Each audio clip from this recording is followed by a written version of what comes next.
programme d'égalité des chances qui fait qu'on intègre davantage de profils étudiants qui n'avaient pas l'habitude de venir à l'université, ni encore moins dans une université comme Dauphine. Et donc, eux, ils ont besoin d'un accompagnement qui mobilise à la fois des diplômés, qui se portent volontaires, mais aussi des collègues qui jouent le rôle de mentor sur certaines populations étudiantes. Et puis les étudiants, quand on leur demande pourquoi ils viennent à la fac, ils viennent aussi beaucoup pour ça. Nous, on a une cinquantaine d'associations à Dauphine, c'est beaucoup, mais c'est une énorme partie de l'expérience qui vit à Dauphine. Quand vous demandez à un étudiant qu'est-ce qui fait que c'est Dauphine, c'est parce qu'il y a ça. Alors bien sûr, ils viennent parce qu'on est là et qu'ils trouvent qu'on est plutôt pas mauvais comme prof, mais c'est ça qui les attire beaucoup. Et donc, à l'ère de Facebook, de WhatsApp et Snapchat, ils s'impliquent encore énormément là-dedans et c'est là où ils trouvent du sens dans ce qu'ils font. C'est là où ils se construisent aussi beaucoup. Et donc pour nous, notre vision de qu'est-ce que c'est qu'une expérience d'apprentissage, ils apprennent là, ils apprennent là, ils apprennent là, et ils apprennent là. Et donc notre réflexion sur comment ça se transforme, tout ça, c'est pas uniquement là-dessus, c'est sur toute cette chaîne. Et donc, évidemment, là, la transformation digitale ici, elle ne se pose pas du tout de la même façon qu'elle se pose là-dessus, là-dessus, ou là. Et donc, c'est ce qu'on essaye de faire. Alors, on débute, hein, donc, bien sûr qu'on est concentré sur cette question, ici, qui est quand même notre corps de métier. Et ce qu'on essaye de faire, c'est, globalement, d'avoir une réflexion sur quel service on apporte aux étudiants. Les services, ça peut être des services bien sûr pédagogiques, mais ça va être d'autres services qu'on va leur descendre, qu'on va descendre aussi sur leur téléphone mobile. Notre préoccupation, nous, maintenant, c'est le mobile. L'ordinateur, ils en ont tous un, mais le vrai sujet, c'est le mobile. Quand on les regarde arriver le matin à 8 h, ils regardent où est-ce qu'ils ont cours sur leur mobile, pas sur leur ordinateur. Donc moi, mon objectif, en tant que vice-président sur ces questions, c'est comment on arrive à délivrer des services à nos étudiants sur le terminal, qui est le terminal qu'ils utilisent quotidiennement. Comme ils viennent à la fac, ça nous pose d'énormes problèmes d'organisation de l'espace. Bon, donc, on a commencé à prototyper, hein, on a un très gros projet immobilier à Dauphine, on a la chance de pouvoir refaire notre bâtiment, enfin une partie du bâtiment à partir de 2018. On a déjà travaillé collectivement avec toutes les parties prenantes de l'université, dont les étudiants, sur comment on va repenser nos espaces d'apprentissage. Quels sont les espaces que les étudiants appellent de leur vœu? Et typiquement, par exemple, un espace auquel on n'aurait pas pensé nous, en tant qu'enseignants-chercheurs, il veut un espace de repos. Il va pouvoir se reposer, il va faire la sieste. Bon.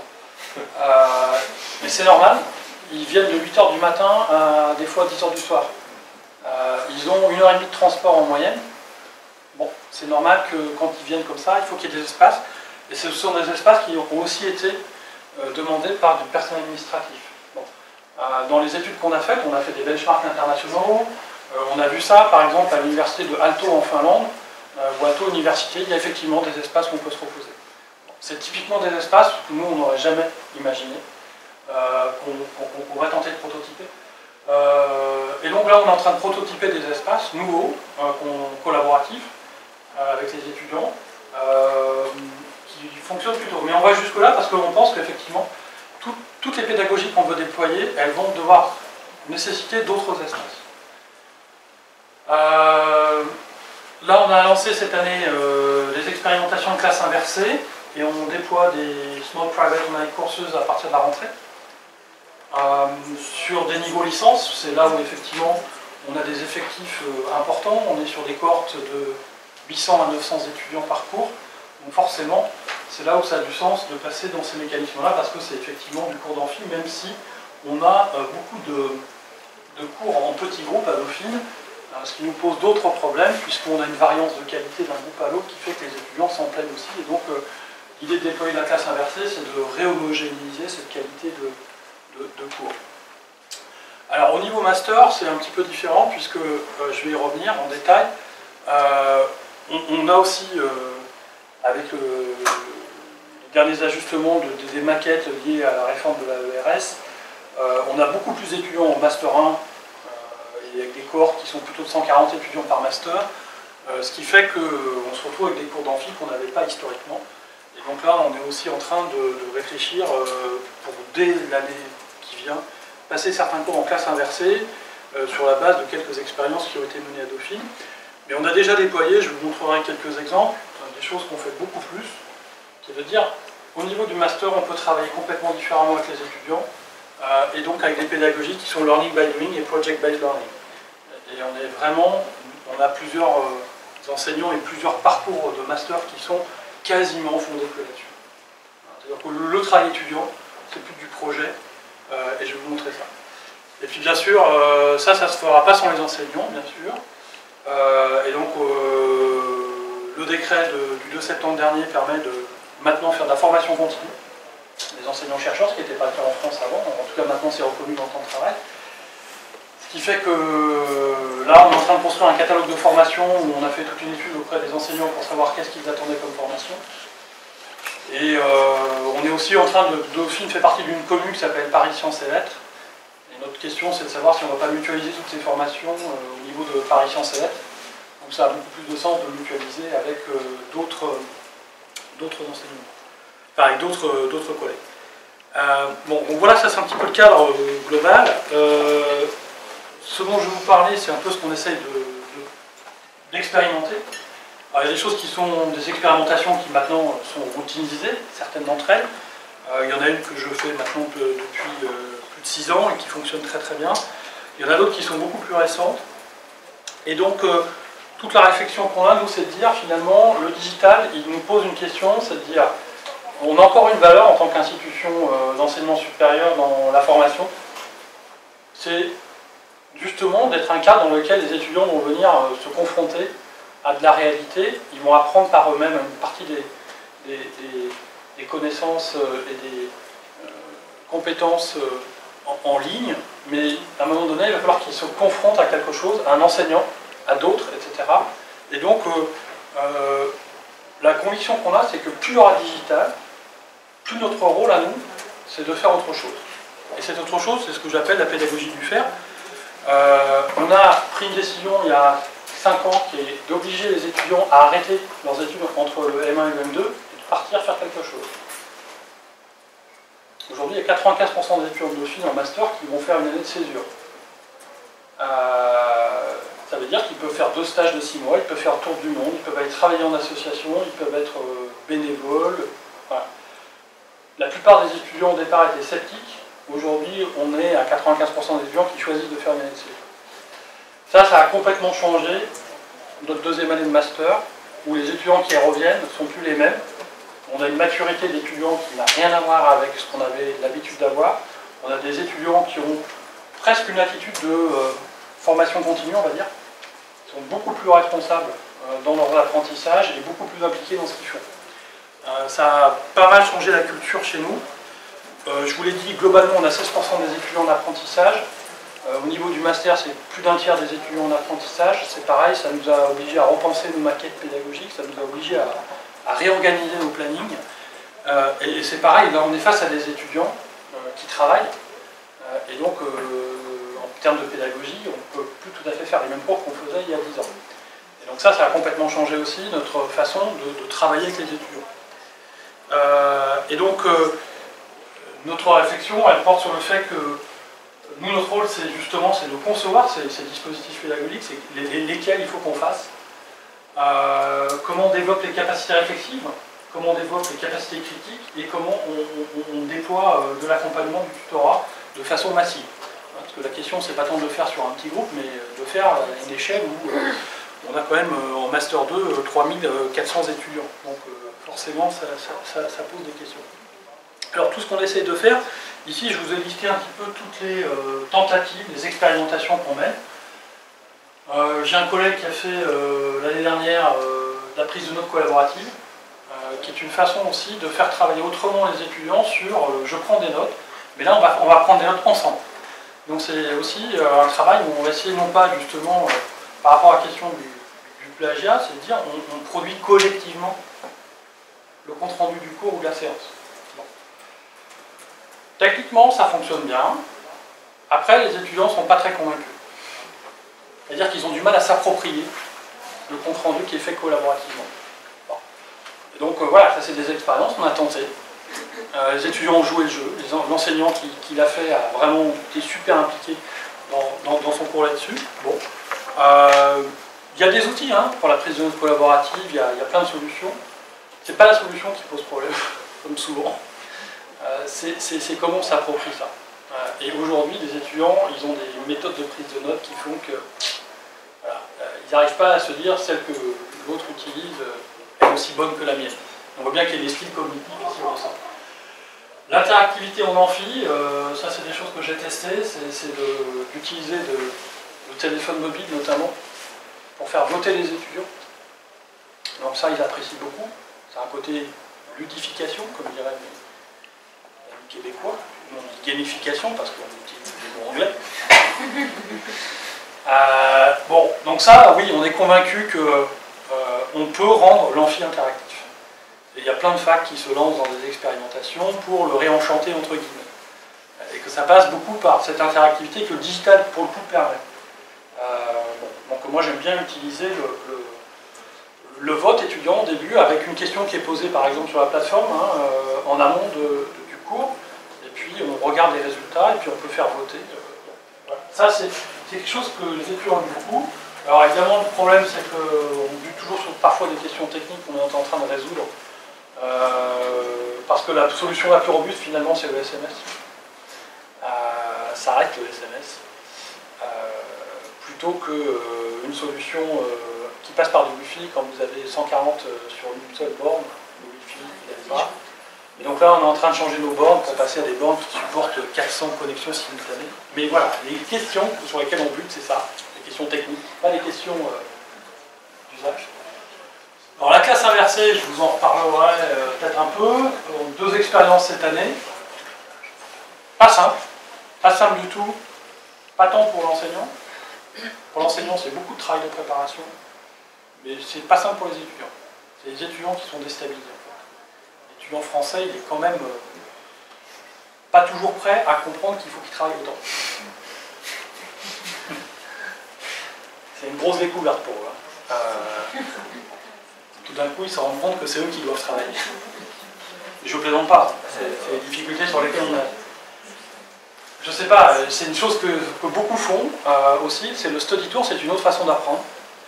Beaucoup de masters à Dauphine organisent un voyage, mais qui n'est pas simplement du tourisme du tout. C'est un voyage qui est préparé avec des objectifs pédagogiques de visite d'entreprise, de visite, de rencontres, de conférences. Si je réfléchis bien, je pense qu'il doit y avoir un master sur... On a 84 parcours de master à Dauphine, différents. Et je pense qu'on ne doit pas être loin de 1 sur 3 qui doit avoir un study tour. Les étudiants du master distribution et relations clients dans lequel j'interviens régulièrement, cette année par exemple, sont allés à Shanghai. D'autres dans le master management technologique et d'innovation sont allés au Japon. Donc ils arrivent à faire des choses assez conséquentes. Voilà, et ça donne toujours lieu à du travail, de restitution qui est évalué. Donc c'est une autre façon d'apprendre. Et puis alors les choses dont je vais vous parler, c'est plutôt ça, parce que ça c'est des choses sur lesquelles je travaille directement. C'est tout ce qui est learning by doing et project based learning. Donc 3 exemples. Projet Scopes, c'est un projet dans lequel je suis pas partie prenante. C'est une collègue, enfin c'était une équipe pédagogique qui a monté ça. C'est une réflexion sur qu'est-ce que c'est que l'innovation commerciale. On parle beaucoup d'innovation et en France on pense innovation égale R&D. Nous ce qu'on veut faire comprendre à nos étudiants c'est que l'innovation c'est pas que ça. Et que des étudiants qui vont travailler dans la distribution, il y a beaucoup d'innovations en fait, mais qu'elles sont d'une autre nature. Et là, Scope c'est un processus, je vais vous montrer qui dure aussi, qui est en parallèle de celui-là. Je vais vous montrer exactement comment on fait tout ça. Où les étudiants travaillent et ils vont présenter les résultats devant un panel, un jury professionnel. Un jury professionnel et devant un amphi où il y a 300 professionnels. C'est donc ici, c'est une couverture médiatique par les Échos, ça se passe au MEDEF à Paris. Bon, voilà, ça c'est quelque chose où les étudiants vont aller présenter pendant 2 minutes une innovation commerciale et les étudiants du master, qui sont une trentaine, ils ont 2 minutes pour présenter ça et ils travaillent toute l'année pour arriver à faire cette présentation et avoir un processus de sélection de toutes les innovations. Ils en parlent de 300, ils en présentent 30. Bon, et c'est quelque chose qui aujourd'hui fait l'objet d'une étude du CREDOC et du ministère de l'économie, qui a repris 10 ans d'innovation commerciale qui ont été screenés par les étudiants. Le projet que j'ai monté il y a quelques années, qui s'appelle C-Store, pour Connected Store, qui est un projet, je vous expliquais la façon dont on a raisonné sur comment on peut faire apprendre autrement et comment on peut faire travailler autrement nos étudiants. Et puis quelque chose que je suis en train de monter pour l'année prochaine, je reprends un master avec un collègue qui s'appelle Management technologique et médias. À Dauphine, on a depuis 4 ans un institut pratique du journalisme qui a été rattaché à Dauphine. Donc on a des étudiants qui se destinent à devenir journalistes. Au sein de la commu, on a l'École nationale supérieure des arts décoratifs où il y a une section de design. Et donc on va faire travailler nos étudiants qui eux sont plutôt des gens qui vont être des managers des médias, avec des journalistes et des gens qui vont faire du design. Et l'objectif ici c'est d'imaginer des nouveaux médias de demain. Et donc de faire travailler ensemble des étudiants qui n'ont pas grand chose à voir, des journalistes, des managers et des designers. Bon. Donc ça, on a un programme de 5 jours qui est prévu pour les faire travailler, sachant que les journalistes, l'Institut pratique du journalisme à Dauphine, il y a déjà eu 2 jours de travail l'an dernier, on a un gros département de maths à Dauphine, ils ont fait du data journalisme avec les mathématiciens. Bon. Donc on essaye aussi de casser les frontières, parce qu'on pense qu'on a une époque où le digital, il amène à travailler avec d'autres personnes qui ne sont pas du tout celles avec lesquelles vous aviez l'habitude de travailler. Et il faut que nos étudiants apprennent ça aussi à Dauphine. Donc ça, c'est des tentatives qui sont limitées, mais sur lesquelles on prototype des choses. Et avec l'ENSAD, qui est l'école des arts décoratifs, ils le font par exemple aussi au sein de la commune avec l'école des mines, où ils ont fait une semaine sur la couleur, où les gens qui font de la décoration et du design ont travaillé avec les chimistes pendant une semaine sur la couleur. Voilà, c'est des choses comme ça qu'on essaye de mener, et pas uniquement à Dauphine, mais au sein de la commune. Et puis il y a un projet que j'ai lancé avec une collègue, je vais vous en parler, qui est ce qu'on appelle Blogspock, qui est justement d'essayer de dépasser le mémoire, qui est souvent on va dire, la production académique qui pose le plus de problèmes en termes de plagiat. Bon. Et on est parti de ce constat de se dire, est-ce qu'on peut réinventer ce travail-là et est-ce qu'on peut le faire autrement? Donc ce qu'on essaie de faire, c'est toutes ces choses-là. Donc, nous on est dit, mais pourquoi aujourd'hui, qu'est-ce que ça veut? On a beaucoup de débats sur le mémoire. C'est un truc où, personnellement, c'est à mon avis strictement personnel, je pense que au niveau du Master 1, ça n'a pas beaucoup de sens de leur demander un mémoire comme on le fait à Dauphine. En Master 2, oui, ça a son sens, mais qu'il faut le faire justement sur les 2 années. Et qu'il faut déployer ce travail-là sur les 2 années. Et moi, mon idée, c'est de dire sur la première année de Master, il faut leur faire comprendre qu'est-ce que c'est que chercher de l'information, la mettre en forme, la sélectionner, la trier, et aujourd'hui, il y a le blog qui est un outil qui permet de comprendre cette façon de faire. Alors, en fait, cette année, avec une collègue en droit, on a testé un dispositif. Elle l'a fait dans le cadre d'un cours qui est droit européen. Moi, je l'ai fait dans un cours que je donne qui s'appelle Enjeux de la société digitale. Elle a pris un sujet, elle a pris le droit à l'oubli, et elle a fait travailler son groupe de 19 étudiants sur un bloc. Moi, j'ai pris plusieurs sujets dans mon cours que j'ai donné à chacun, à une équipe. Et plutôt que de leur faire un mémoire, on leur fait faire un blog. Et on va vous expliquer un peu comment on a fait ça. Donc là, vous pouvez aller regarder le blog, par exemple, sur le droit à l'oubli, que le Master 2 juridique a fait. L'objectif pour nous, c'était ce que Olivia Tambou, qui a piloté ça, a cherché à faire, c'est que les étudiants comprennent qu'est-ce que c'est que le droit à l'oubli et pourquoi Google se retrouve à gérer, finalement, par la décision de la Cour de justice de l'Union européenne, à gérer lui tout seul le droit à l'oubli. Donc il y a vraiment toute une réflexion autour de ça. Les étudiants doivent rédiger des articles, comme moi je le fais aussi sur les blogs que je leur demande de faire. C'est maîtriser aussi un support technique. Et puis, notre idée, c'est le mémoire, c'est un exercice individuel. Là, nous, on veut dépasser ça. On veut que ce soit du travail collectif. Et qu'ils apprennent à travailler en groupe. Le travail collaboratif, pour nous, c'est un enjeu majeur de la transformation digitale. Et que le mémoire, ça ne nous semble pas tout à fait être une modalité de travail pertinente par rapport à cette transformation digitale. Qu'on en fasse un à un moment donné, ça peut avoir du sens, mais nous on trouve qu'il y en a trop à Dauphine, c'est mon point de vue, et qu'il faut le penser autrement. Donc moi j'ai fait faire à mes étudiants plusieurs blogs. Je leur ai donné une méthodologie où ils doivent évidemment maîtriser ce qu'on appelle la curation de contenu. Donc là c'est tout un travail justement sur les sources. Comment je vais chercher des sources, comment je les catégorise, comment je les référence, comment je les cite. Toutes ces questions-là, on les amène à se poser des questions là-dessus. Ensuite, ils doivent eux-mêmes rédiger des articles, et tout ça est évidemment visible de l'extérieur. Et nous, il nous semblait intéressant, justement, plutôt que le mémoire, qui est un truc qui est un peu entre le prof et l'étudiant, qu'on donne à voir ce travail-là à tout le monde. Et que le fait que ça devienne transparent, tout d'un coup, ça les oblige aussi à réfléchir à « mais tout le monde peut me lire ». Et si tout le monde peut me lire, tout le monde peut me contrôler. Bon. Et que du coup, on ne peut plus raconter tout à fait ce qu'on raconte dans un mémoire, on est obligé de raisonner un petit peu autrement. Bon.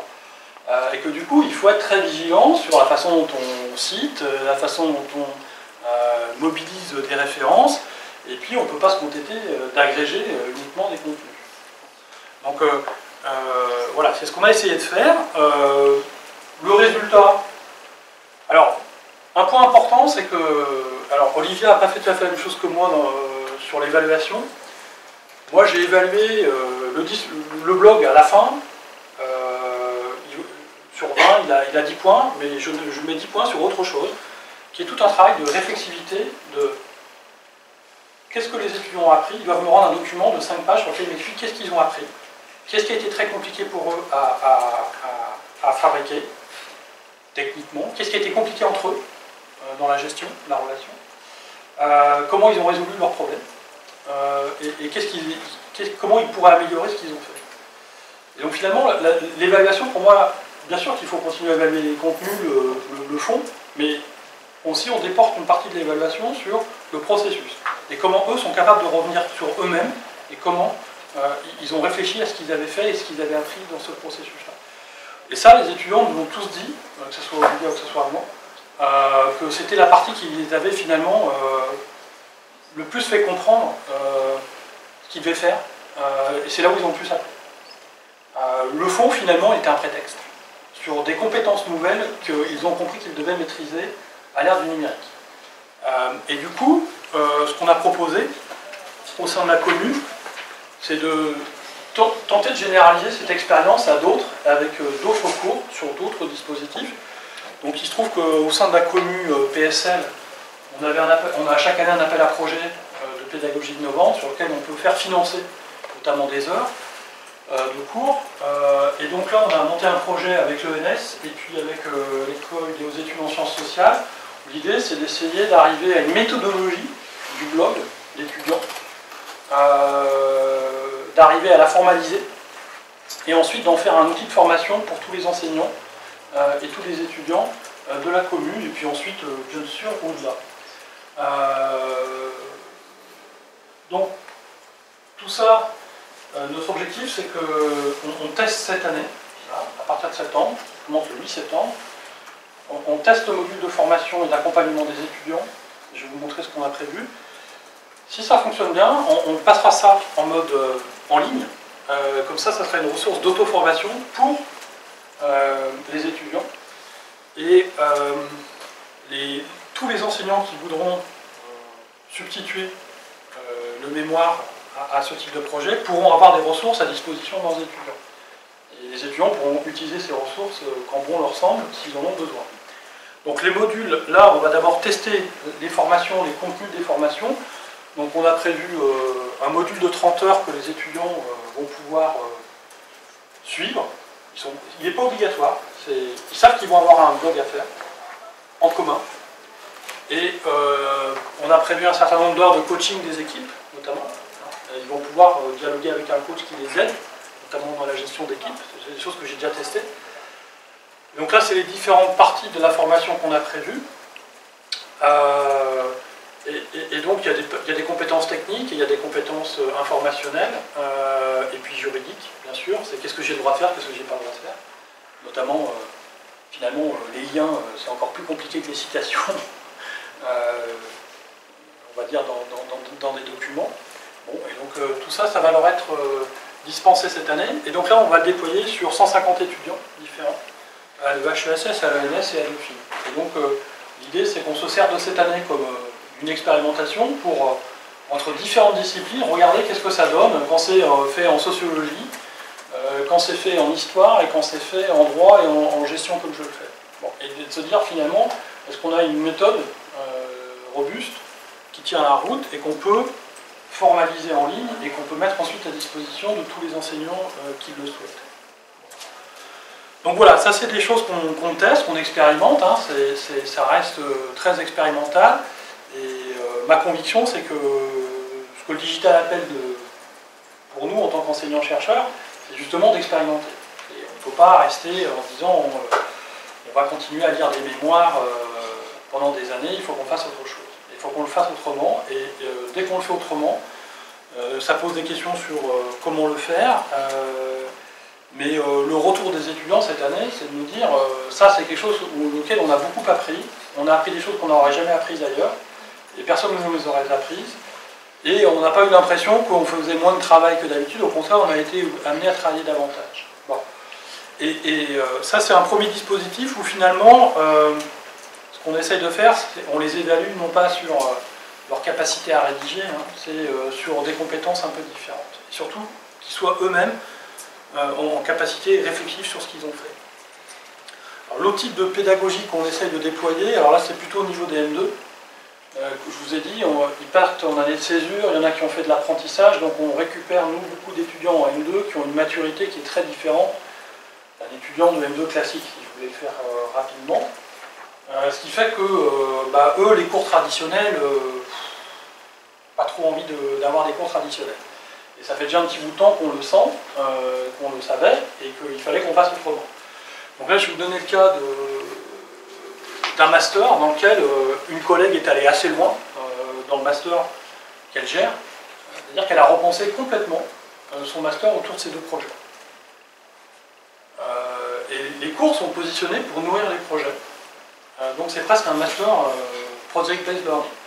Alors il y a ces deux grands projets, hein. Il y a une journée qui est banalisée, le lundi il n'y a pas de cours, le matin c'est le projet Scope, cet après-midi c'est Systore. Moi je n'ai pas d'heure de cours formellement alors que je gère ce truc-là, j'ai des heures de tutorat. C'est-à-dire que les étudiants ils viennent, ils me disent voilà j'ai tel problème, j'arrive pas à le résoudre, est-ce que vous pouvez nous aider? Et je vais vous montrer comment on a organisé ça. Et là, ça fait 6 ans qu'il tourne ce dispositif. Donc on a appris beaucoup de choses sur comment le faire, comment ça fonctionne. Donc on a un peu formalisé la méthode. On l'a présenté à la FNEJ, qui est la Fondation nationale de l'enseignement en gestion. On a obtenu le prix d'innovation pédagogique l'an dernier sur ce dispositif. Dans ce master, il n'y a pas que ça. Dès que vous faites du project-based learning, les autres cours apparaissent très fades aux étudiants. Et donc, par capillarité, les autres enseignants sont obligés un peu de s'y mettre. Et du coup, par exemple, moi j'assure un petit module de cours dans ce master aussi sur tout ce qui est supply chain management dans le retail. En fait, j'ai fait un cours qui fait 12 heures. Après, on a monté des cas avec un partenariat avec Auchan, où ils vont en situation résoudre un problème de logistique de la distribution. Et donc là, pareil, ils présentent une solution qu'ils imaginent en groupe. Et cette année, on a fait une évaluation où c'est tout le groupe qui présente une solution à 30. Donc ils sont obligés de s'organiser en 2 jours pour trouver une solution, s'organiser entre eux pour présenter la solution à l'entreprise. Il y a des choses comme ça, on en fait dans plein d'autres cours de ce master, et donc finalement c'est un master maintenant qui est quasiment que du projet. Bon. Ça ne veut pas dire qu'ils n'ont pas de cours, mais les cours sont là uniquement, et on les a positionnés dans le planning pour qu'ils arrivent avant ou pendant le projet. Bon. Et donc typiquement c'est un projet qu'on a structuré sur l'année, qui se déroule de septembre à mai. Et donc il y a des étapes par lesquelles ils doivent passer, des jalons, où ils nous rendent des livrables. Le point important, c'est qu'on ne les laisse pas dans la nature du tout. On a constitué une équipe pédagogique qui est constituée de moi-même, d'une collègue, et puis de consultants. On a un consultant qui les accompagne sur toute la durée du projet, uniquement sur la partie management de projet. C'est-à-dire comment ils s'organisent, comment ils distribuent les rôles, comment ils gèrent leur planning, comment ils gèrent leurs conflits, comment ils résolvent leurs conflits. Et donc toute cette partie-là est vraiment quelque chose qui leur permet aussi de gérer tous leurs autres projets. Donc, au début, là, début septembre, ils ont une formation sur cette partie, sur le management de projet.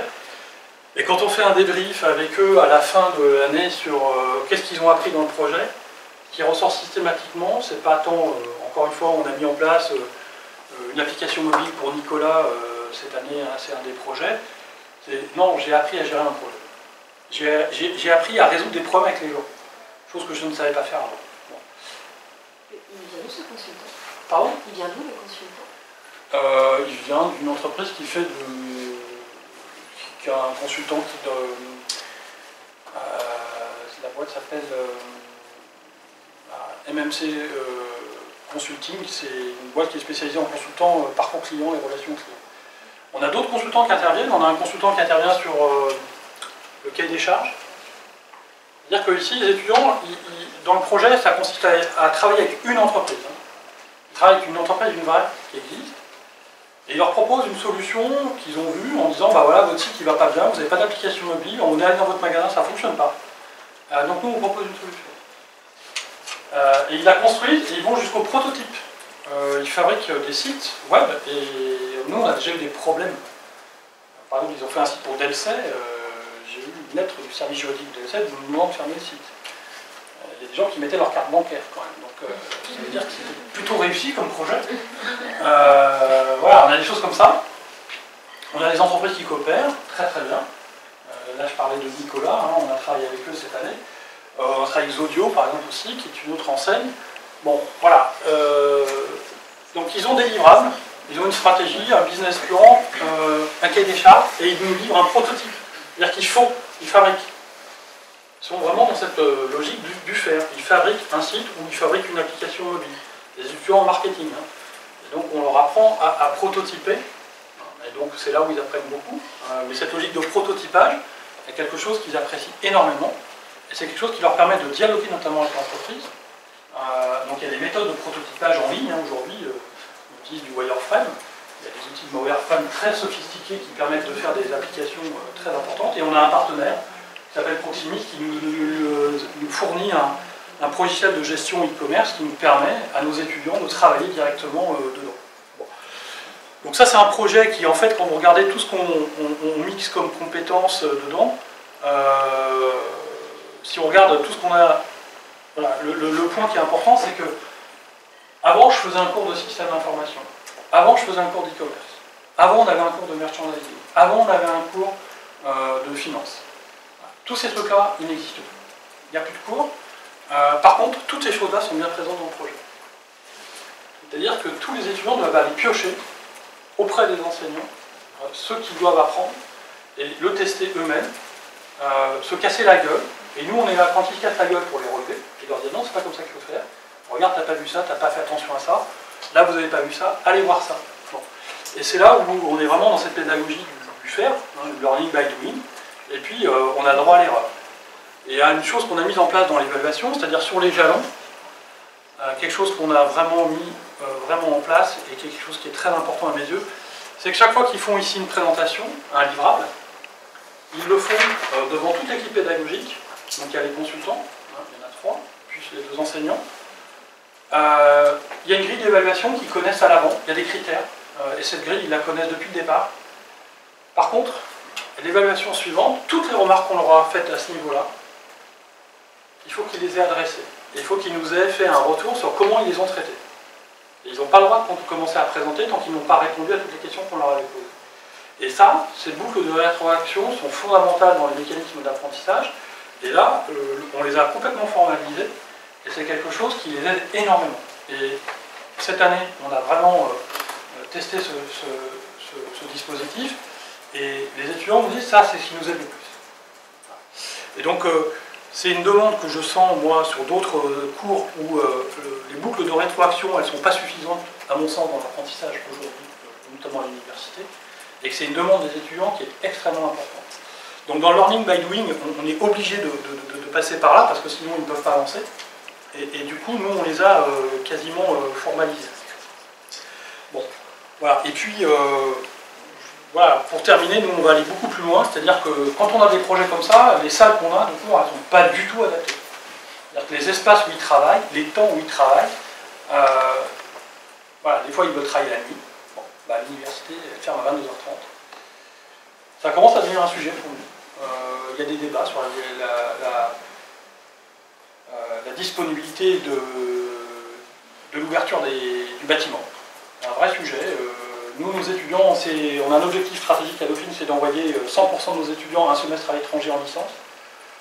On est à 50%. Donc il y a déjà une expérience significative de nos enseignants, de nos étudiants, qui ont vu ce qui se passe à l'étranger. Ils se disent à l'étranger, pourquoi la fac elle est ouverte 24 heures sur 24 et pourquoi pas en France. Et ça, ils le voient sur les campus anglo-saxons. Ils le voient sur les bibliothèques aux États-Unis. Et ils se disent, pourquoi nous, en France, on ne peut pas faire ça. Et donc nous, ça fait quelques mois qu'on réfléchit à ça. C'est-à-dire comment on va adresser ça. Ben, c'est le bâtiment intelligent qui va permettre de le faire. Le bâtiment intelligent qu'on essaie d'imaginer, c'est justement des contrôles d'accès qui permettent aux étudiants, avec leur carte d'étudiant, d'accéder à des salles où on sait qu'eux seuls peuvent le faire. Alors si vous regardez, en France, il y a une université qui a déjà fait ça. C'est Paris 2, à Assas, qui a des bâtiments où les locaux sont réservables par les étudiants, soit en ligne, soit sur le téléphone, soit directement dans le hall de l'université, avec leur carte étudiant, ils voient toutes les salles qui sont disponibles et ils peuvent les réserver. Par contre, s'ils n'y vont pas, la salle est reversée au bout d'un quart d'heure dans le pot commun. Bon, donc ça fait qu'il n'y a pas de surutilisation des salles, ils ont un quota de salles qu'ils peuvent réserver et qui leur permet de mieux s'organiser dans leur travail. Bon, donc nous, ça c'est quelque chose dans le projet immobilier qu'on a à Dauphine, qui est clairement un des objectifs qu'on recherche, c'est de leur permettre d'avoir cette ressource du temps et d'espace qui est beaucoup plus flexible que ce qu'on a aujourd'hui. Bon. En tout cas, c'est l'objectif que l'on recherche et qui est clairement, pour nous, une étape très importante de la transformation digitale, c'est de repenser finalement la pédagogie et donc aussi les espaces d'apprentissage qui sont nécessaires. Donc là, nous, on est juste dans une phase pour l'instant où on prototype des choses, on essaie d'apprendre, de comprendre, et une fois qu'on aura complètement appris que les étudiants disent ça fonctionne pas, les enseignants aussi nous diront si ça fonctionne pas, et ben, c'est des choses qui sont déjà en tout cas identifiées dans le futur cahier des charges qu'on aura à l'architecte. Voilà, donc ça c'est principalement ce que nous on essaye de faire pour se dire si on veut éviter typiquement le plagiat, il faut qu'on fasse travailler autrement nos étudiants avec d'autres objectifs, avec d'autres finalités, sur d'autres compétences, et que ça nécessite de changer beaucoup de choses. Et ça veut dire aussi beaucoup d'implication de la part des enseignants, mais il faut aller plus loin que le côté enseignant, il faut aussi aller jusque repenser les espaces où ils travaillent. Parce que si on ne fait pas ça, ils ne sont pas dans des conditions optimales pour réaliser ces projets. Voilà, je ne serai pas plus long, comme ça vous pourrez aller déjà.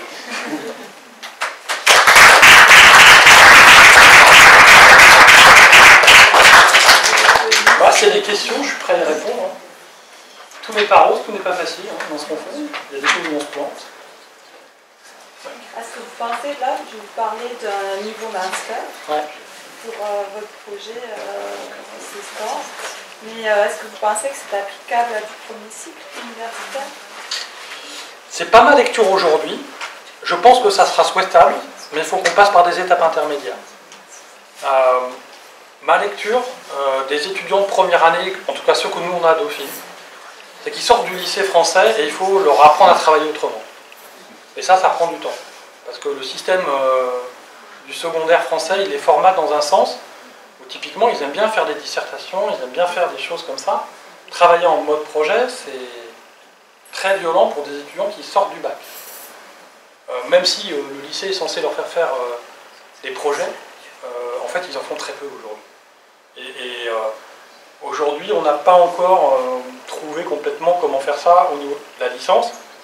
Les projets de classe inversée qui ont été testés cette année ont bien montré qu'il faut d'abord déconstruire certaines formes d'apprentissage, faire comprendre le rôle aux étudiants qui est le leur, qu'est-ce qu'ils doivent faire. Bon, donc il y a aussi ce travail-là qui est à faire comprendre et qui n'est pas simple, et c'est pour ça qu'on est assez prudent sur descendre du project-based, mais pourquoi pas, enfin moi je suis convaincu qu'on y arrivera un jour, mais il faut y aller progressivement, il ne faut pas y aller, enfin aujourd'hui c'est pas comme ça que nous on veut le faire. Quelles sont les solutions que vous avez expérimentées en ce qui concerne l'interactivité dans l'amphithéâtre? Alors, Wizambly. Wizambly. Bon, ça c'est une solution qu'on va retester sur des volumes plus importants, sur des amphis plus importants, mais c'est une solution intéressante. Parce que justement, les SMS, web et mobile, donc il y a une application. Donc ça c'est intéressant. Il y en a une autre que l'on avait testée, son nom m'échappe, c'est une application. C'est pas bon signe pour eux, ça. Pardon? C'est pas bon signe pour eux. Non, il y a une autre application gratuite qui existe, qui le fait. Enfin, là, pour le coup, il y a plein de choses. C'est pas tant les applications qui posent problème que le Wi-Fi. Ça, c'est le vrai sujet, c'est le Wi-Fi. Rien qu'ici, on a fait une petite expérience hier. On a très vite été confrontés. Non, mais ça, c'est un sujet que nous, on adresse là à l'automne. J'ai plusieurs remarques. La première sur le mémoire, je voulais revenir sur le plagiat. Je pense qu'effectivement, il faut trop de mémoire, qu'il faut en faire moins, peut-être faire différemment, mais il y a quand même un intérêt au mémoire, c'est qu'on va pouvoir derrière l'archiver, dans des archives ouvertes comme du bar, ce qui va permettre de le pérenniser. Et dans le plagiat dans le sens que si on a quelque chose de référencé, de connu, auquel le droit d'auteur va s'appliquer, là par rapport au blog, on n'est pas sûr que dans 5 ans, le site ou le blog sera toujours là, la page sera toujours là. Pourtant, c'est un mémoire important. Donc, non, mais comment... il y a ça. Alors après, une autre idée qu'on a, c'est de dire, en fait, il faut qu'on ait un sujet. Et typiquement, Olivia, ce qu'elle a choisi comme sujet, c'est le droit à l'oubli. Donc elle se dit que c'est un sujet qu'elle va traiter pendant plusieurs années dans le cours de droit européen, et qu'elle peut faire revenir les promotions les unes après les autres dessus. Bon. Après, c'est une façon aussi de continuer à faire travailler les étudiants sur un endroit, et l'intérêt que j'y vois, c'est de montrer ce que peut être un travail collectif d'étudiants, et de donner à voir ce travail à l'extérieur. Et parce que finalement, qu'est-ce qu'on montre du travail qu'on fait à l'université? C'est celui des enseignants-chercheurs, souvent, alors que les étudiants produisent aussi des choses qui sont intéressantes et qui ne sont pas forcément accessibles.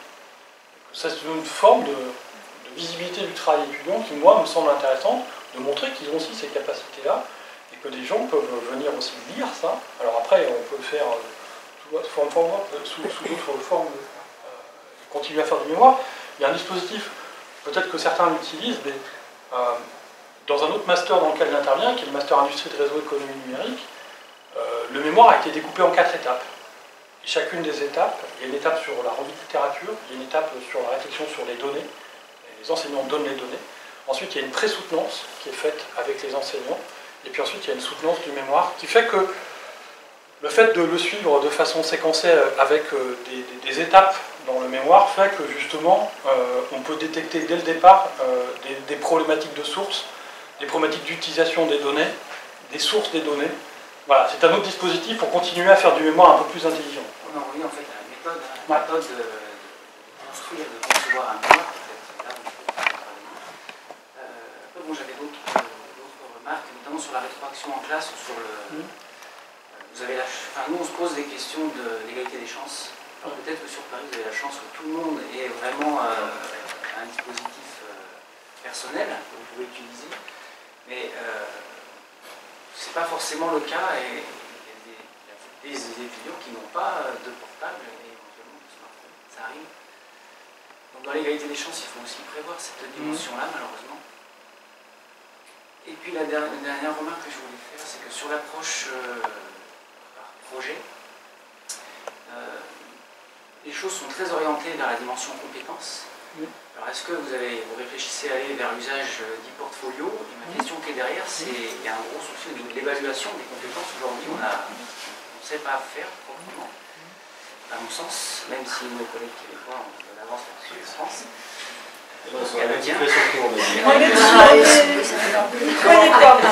C'est du mythe. Je démystifie. Comment vous... Cette démarche compétence qui apparaissait, comment vous la prenez en compte? Alors, bien sûr que nous, là, on le fait dans des parcours M2 professionnalisants, et on le fait uniquement parce que justement, on se dit que c'est le bon moment.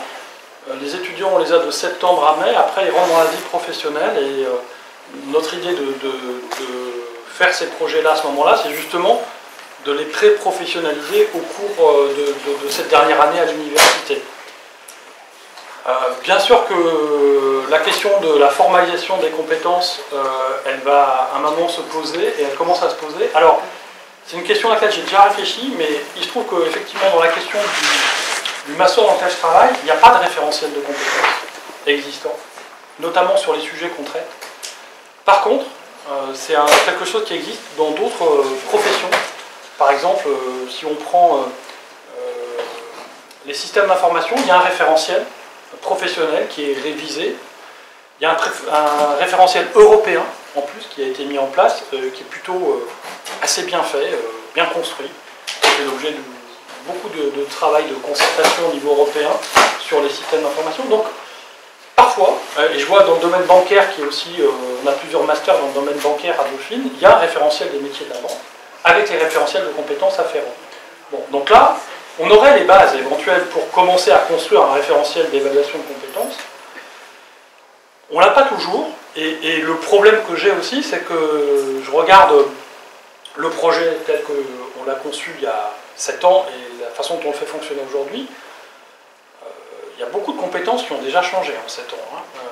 Le point important, nous, aujourd'hui, comment on fait évaluer, je pourrais, si vous voulez, regarder, vous montrer les grilles d'évaluation qu'on a construites, mais le jury final, c'est un jury de professionnels, qui, lui, justement, est là pour se dire, est-ce que ces étudiants, aujourd'hui, ont acquis, maîtrisent un certain nombre de compétences que nous recherchons sur des gens qu'on va employer et qui sortent de l'université. Et donc, nous, pour l'instant, c'est de recourir à un jury de professionnels vraiment experts de la question.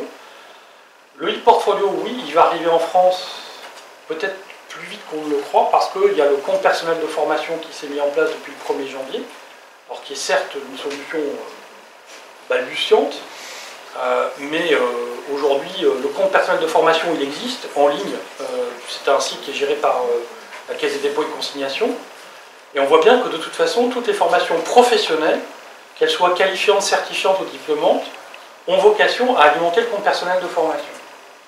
Donc à un moment donné, si on est sur des questions de compétences, bien sûr que dans l'annexe du diplôme, on peut tout à fait mettre un certain nombre de compétences qui sont associées au diplôme. Et comme la dématérialisation des diplômes est quelque chose qui est en cours de discussion et qui arrivera, la question c'est quel va être le schéma qu'on va retenir pour pouvoir justement le transmettre entre différents acteurs du diplôme. Il est évident à mes yeux que dans les quelques années qui viennent, la question du e-portfolio reviendra, sachant que c'est une question dont j'ai souvenir qu'on débattait en 1999. Donc voilà, je suis un peu prudent par rapport à ça, parce qu'en 1999 tout le monde parlait d'e-portfolio, tout le monde allait dire voilà, on va mettre des e-portfolios. On est en 2015 et il n'y a pas de e-portfolio. Donc, je pense que le contexte n'est pas le même. Oui, peut-être. Non, mais je suis d'accord que le contexte n'est pas le même, et que voilà, le compte personnel de formation, je pense, c'est un déclencheur qui va mettre peut-être un peu de temps à se déployer, mais que la logique qui est derrière, de toute façon, c'est celle du portfolio. Et puis, j'y verrai quelque chose sur lequel j'essaie d'attirer l'attention, c'est que les réseaux sociaux professionnels aussi vont s'orienter vers ce genre de choses. Et qu'on le voit déjà comment les individus eux-mêmes essayent de rendre explicite leurs compétences sur ces espaces-là. Et je vais encore plus loin, c'est ce que j'ai un billet que j'ai signé dans le Figaro étudiant il y a 10 jours, où j'essaie de faire comprendre que c'est ces réseaux-là aussi qui vont nous reposer la question des compétences de nos étudiants, parce qu'eux ont les moyens de classer les universités par les parcours professionnels. Et que du coup, ça va revenir d'une autre façon, peut-être plus vite qu'on l'imagine. En tout cas, c'est ma lecture des choses. Je peux me tromper, mais quand je vois comment d'ores et déjà aux États-Unis, au Canada et en Angleterre, LinkedIn est capable de classer les universités par les parcours professionnels, je pense que la question des compétences, elle va revenir beaucoup plus vite pour les universités françaises qu'elles ne l'imaginent. Moi j'ai une question sur le travail collaboratif. Donc je travaille dans une école d'émis, donc on connaît bien ces projets, je comprends tout ça. On a des élèves qui sont en mission en recherche et développement, ils ont le projet jusqu'au prototypage, donc il y a tout ça. Ça demande beaucoup d'unité d'œuvre, on n'a pas forcément. Je suis d'accord. Il y a une question qui se pose, alors à la fois sur le fonctionnement du groupe. Le groupe, il est ce qu'il est, hein, avec ces gens qui travaillent, ceux qui ne travaillent pas. Donc il y a une demande des élèves en disant oui, moi j'ai travaillé, mais l'autre pas. Et puis il y a aussi le problème concomitant de la notation, où globalement tout le temps on dit moi j'ai bossé, mais lui il n'a rien fait, il a 18. Donc c'est deux choses. C'est à la fois la dynamique de groupe qu'il faut gérer, qu'il faut savoir gérer. Ne savent pas forcément. C'est pour ça qu'on a pris un consultant. Voilà, et aussi le type de notation possible, et c'est récurrent. Là, c'est pas juste. Vraiment, moi j'ai beaucoup d'expérience là, parce que mission R&D, on fait ça depuis longtemps, et ça, c'est pas un signal faible. Donc, quelle est votre réponse? Alors, nous, on a tenté des choses, on a arrêté aussi, parce que, parce qu'il y a des choses. Le problème que vous soulevez, c'est-à-dire, on va dire, l'équité entre l'équipe. Au départ, on s'est dit, on peut faire aussi une évaluation 360 où les étudiants se notent entre eux.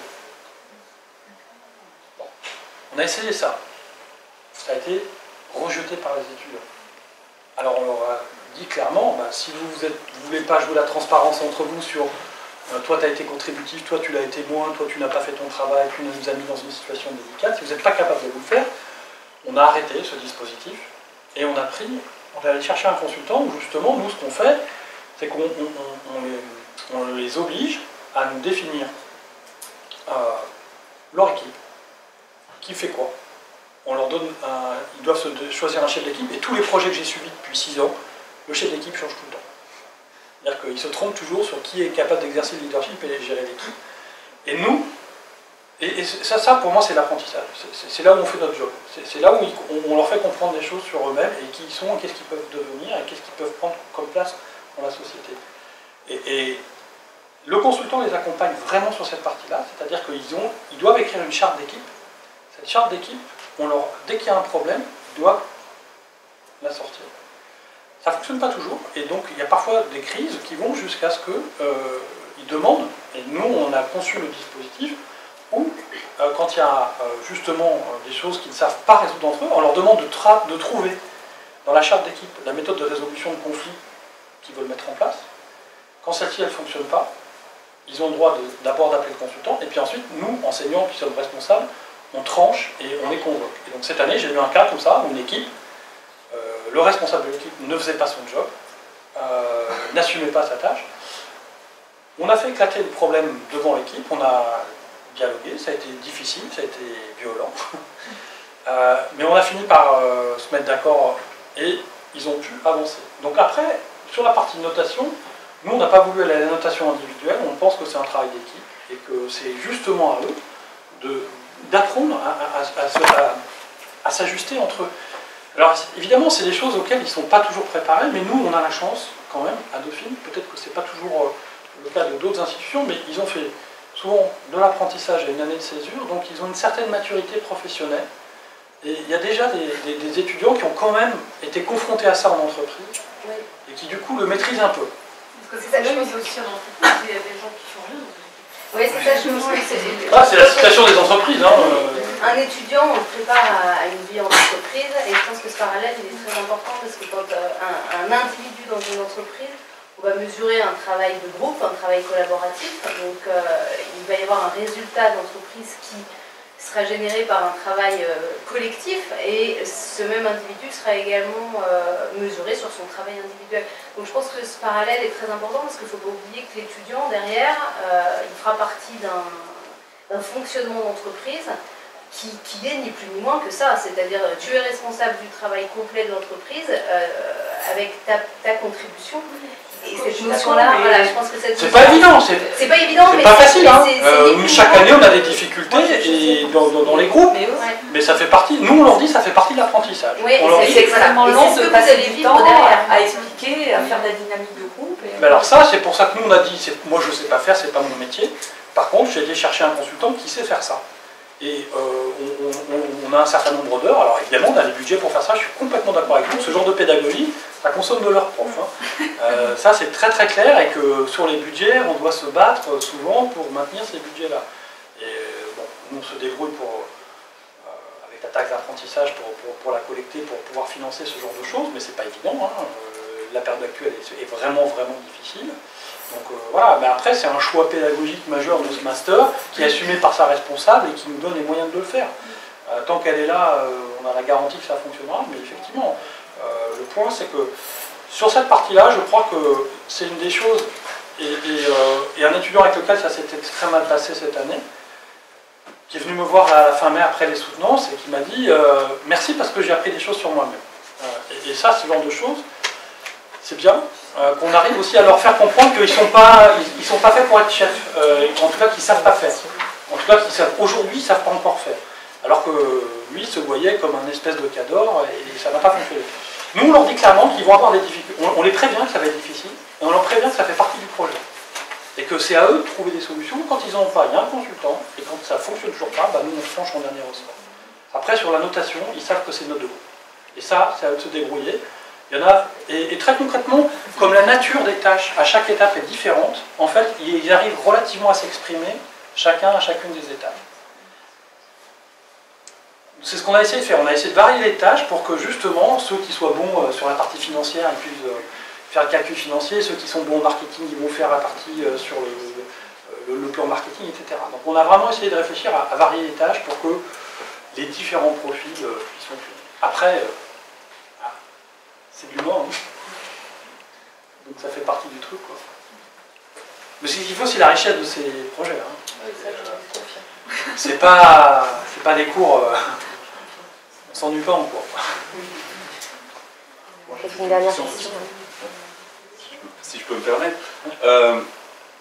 Donc vous avez mis en place un processus avec développer une méthodologie, vous pensez le déployer à grande échelle de manière un peu top-down, je trouve, enfin j'ai l'impression. Ah non. Comment vous impliquez les enseignants et comment vous les amenez à repenser à leur identité professionnelle en fait, parce que c'est ça qui est derrière. Nous, enfin moi je travaille dans l'innovation pédagogique depuis longtemps, je travaille avec les enseignants. On sait déjà que quand il y a une méthode très claire, si la distance entre la pratique de l'enseignant et l'innovation est trop grande, il ne fait pas le pas. Donc il faut l'amener petit à petit. Je n'ai pas vu dans votre alors nous, on n'est présentation pas sur l'accompagnement que vous mettez en place. On n'est pas du tout dans du top-down. Alors là, on n'est que sur la base du volontariat. Ouais. Que sur la base du volontariat. Rien n'est imposé du tout. Sur, par exemple, le dispositif classe inversée et SPOC, on a un séminaire annuel où on fait un appel aux enseignants qui sont intéressés. On les embarque pendant 3 jours pour leur expliquer comment ils peuvent mettre ça en place. On travaille avec une équipe d'ingénieurs pédagogiques sur leur cours, que ce soit sur la classe inversée ou sur les SPOC. Voilà. On a une cellule d'innovation pédagogique avec des ingénieurs pédagogiques qui peuvent accompagner les enseignants. Voilà. Et donc, non, on ne les lâche pas du tout dans la nature, il n'y a rien de top-down. Le top-down avec des profs, ça ne marche pas. Donc, ça ne sert à rien. Nous, c'est plutôt l'effet dissémination et exemplarité. Et on a beaucoup de... Tous les mois, on a un séminaire ouvert à tous les enseignants-chercheurs de l'université où un prof va venir expliquer ce qu'il a fait comme innovation. Là, typiquement, on a un collègue qui a testé la classe inversée. La première fois, on a eu 50 profs qui sont venus écouter, qui ont beaucoup appris de son expérimentation relativement difficile qu'il a vécue, mais qui ont bien compris ce que ça attend, ce que nécessitait de leur part, et le type d'investissement qu'il fallait faire, etc. Mais non, on a une cellule de 8 personnes qui s'occupent des enseignants qui veulent innover. On a des cellules de partage, enfin des moments de partage avec les enseignants. Et voilà, après, là l'idée c'est justement de monter en puissance sur le catalogue de formation pour pouvoir les accompagner encore davantage sur le sujet. Et dernier point, je suis récemment nommé vice-président en charge du numérique, mais il y a une autre vice-présidente qui vient d'être élue, comme moi, et elle est en charge de partie académique et de la gestion des carrières. Donc peut-être que c'est une grande nouveauté pour l'université, mais nous, c'est vraiment nouveau. On va mener toute une réflexion sur les carrières et notamment comment on va mieux intégrer toutes les innovations pédagogiques, l'implication pédagogique des enseignants dans les carrières, au moment où, en ce qui concerne les sciences de gestion, qui est la discipline la plus représentée à l'UFIN,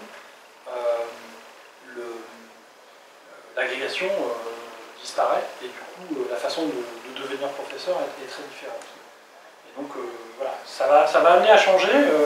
Le référentiel qu'on a construit à Dauphine, il a déjà aussi par exemple des heures qui sont prévues pour les gens qui font l'innovation pédagogique. Donc c'est déjà reconnu par l'institution au niveau voilà, de la rémunération des enseignants qui font des innovations pédagogiques. Voilà, on a déjà pas mal de petites choses. On pourra faire beaucoup mieux, beaucoup plus, mais c'est ce qu'il faut qu'on fasse. Certainement pas tout le temps.